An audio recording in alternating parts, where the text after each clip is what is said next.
Hello guys, তো আজকে আমি আছি আমার তিতুন বাড়ি, মানে ভারতী সাহা বাড়ি এবং রাধা গোবিন্দ সাহার বাড়িতে। তো ওনাদের কাছে এই বাড়িটা সম্পর্কে কিছু জেনে নেওয়া যায়। তো এখন আমার দিদুন আছে রান্নাঘরে। তো দেখতে পাচ্ছি এখন রান্না করছে দিদুন। এই বাড়িটা সম্পর্কে কিছু বলো বলো বলো, লজ্জা পেও না, বলো এই বাড়িটা সম্পর্কে কত বছর পুরানো পুরানো বলো বলো।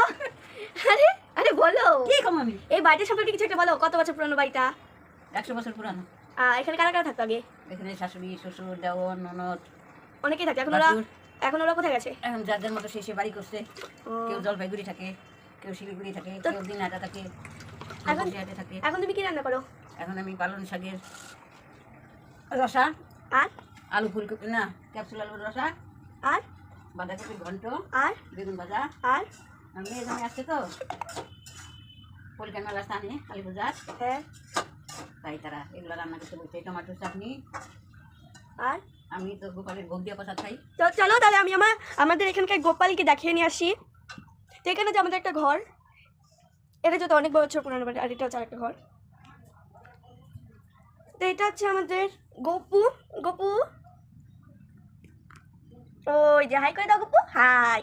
আর এখানে হচ্ছে দুটো ঠাকুরের খাট। তখন একটু বাইরে যাই। এই যে বাইরেও আমরা চলে আসলাম। বাইরেটা ভেতরটা যতটা সুন্দর, বাইরেটা আর সুন্দর। এখানে নাড়াতাড়া গাছ, আর এইখানে যে খুঁটিগুলো আছে এখানে এই মানে দোলনাবাড়ি, এই যে দোলনা দেখলাম, বসেও পড়েছি এই যে। তো এই পার্টি সেগুলো, তবে এখানে গাছ আছে। এটা হচ্ছে হলুদ ফুল গাছ। এই